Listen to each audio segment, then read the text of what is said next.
आगे हम बात करते हैं कि अरावली से निकलने वाली प्रमुख नदियां कौन कौन सी हैं। तो अरावली से ही निकलती है बनास नदी जो कि राजस्थान में है, फिर साहिबी नदी है, लूनी है, उसके साथ साथ साबरमती जो कि उत्तर पश्चिम क्षेत्र का सबसे खूबसूरत सबसे महत्वपूर्ण नदी साबरमती हो जाती है। ये नदी भी अरावली क्षेत्र से ही, अरावली पर्वत क्षेत्र से ही निकलती है और गुजरात में भी इसका बहुत अच्छा फैलाव है। अगर प्रमुख जैविक उद्यान के बारे में बात करें, जू जिसको बोलते हैं यानी बायोलॉजिकल पार्क की अगर बात करें तो अलवर जैविक उद्यान के साथ साथ अलवर जैविक उद्यान में क्या क्या मिल जाएगा, बाघ, तेंदुआ, हिरण, पक्षी, ऐसे बहुत सारे जीव जंतु जो वहां पे जैविक उद्यान में यानी वहां के जूलॉजिकल पार्क में, चिड़ियाघर में मौजूद है। उसके बाद सज्जनगढ़ जैविक उद्यान है जो कि उदयपुर में है। फिर राजीव गांधी जैविक उद्यान जो कि दिल्ली में है, यहाँ पे शेर, तेंदुआ, भालू इत्यादि मिल जाते हैं। और अगर हम इसके आगे बात करते हैं प्रमुख नगर, अगर जो अरावली पर्वत श्रृंखला का क्षेत्र है उसमें प्रमुख नगर कौन कौन से बसे हुए हैं, तो वहां पे आपको मिल जाते हैं।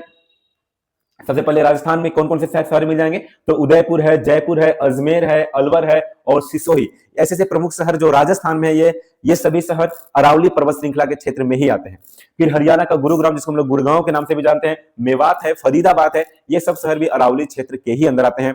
दिल्ली में, हालांकि दिल्ली में बहुत कम हिस्सा ही अरावली का है, फिर भी छतरपुर, महारौली, संजय वन, ये ऐसे क्षेत्र हैं जो कि दिल्ली के अंदर आते हैं और ये प्रमुख शहर है। इसके साथ साथ हम लोग अरावली क्षेत्र में बसे हुए बनाए गए ऐतिहासिक इमारतों की अगर बात करें तो राजस्थान में दिलवाड़ा का जैन मंदिर, कुंभलगढ़ का किला या फिर चित्तौड़गढ़ का किला की बात किया जाए, अजमेर शरीफ का दरगाह कहा जाए, रणकापुर जैन मंदिर कहा जाए, ये सभी इमारतें अरावली क्षेत्र में ही आती हैं। हरियाणा में मांगड़ है, मांगड़ बलिदान स्थल है, या भिवानी है। दिल्ली का कुतुब मीनार जो है ये भी, कुतुब मीनार, सूरजकुंड, ये सारी अरावली क्षेत्र के ही अंदर आते हैं। तो इससे आप समझ सकते हैं कि अरावली का महत्व कितना बड़ा हो जाता है।